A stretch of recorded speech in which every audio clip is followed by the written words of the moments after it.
Grenada is currently hosting a major regional meeting of the Group of Latin America and Caribbean countries at the Radisson's Beach Resort. The meeting, which began on Tuesday, brings together government representatives, environmental experts, and stakeholders from Latin America and the Caribbean. Their goal is to prepare for the upcoming Intergovernmental Negotiating Committee (INC 5) session on plastic pollution set for November 25th to December 1st in South Korea. Special Advisor Sarafia Swani, speaking on behalf of Grenada's Ministry of Climate Resilience and the Environment, highlighted the severe impact of plastic pollution in the Caribbean. She emphasized the importance of regional cooperation in tackling this issue, particularly in protecting marine environments.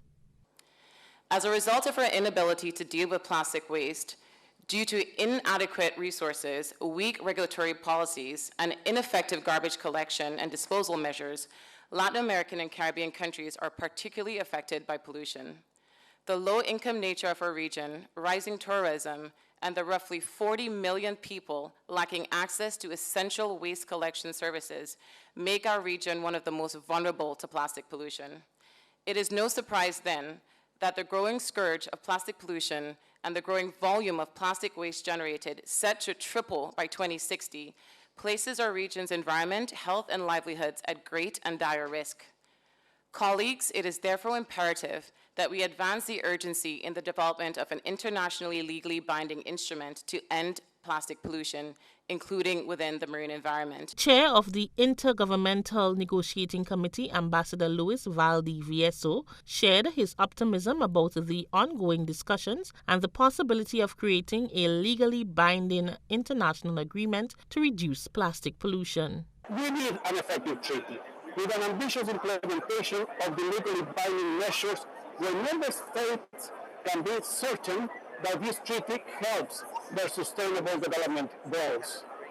There are studies underway on how economies across the world will benefit from this instrument, pointing to long-term economic stability from the protection of natural resources, human health, and the strengthening global trade and cooperation. We are going to have a successful INC. Representing the Acting Minister for Climate Resilience and Environment, Tevin Andrew, Ms. Aria St. Louis spoke about Grenada's proactive steps to address plastic pollution. In Grenada, despite these limitations, we have taken critical steps to improve plastic waste management and minimize plastic pollution.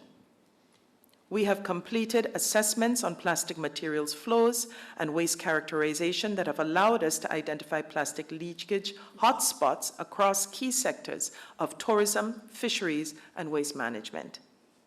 We have completed policy and economic impact analyses, including exploring the feasibility of a deposit return scheme and updating policy and legislation to institutionalize importation and consumer use bans of unnecessary, avoidable, and problematic single-use plastic items. The three-day regional meeting, which concludes on Thursday, is a significant step towards establishing global regulations to combat plastic pollution, focusing on protecting marine life and regional ecosystems. Rena Thomas, GBN News.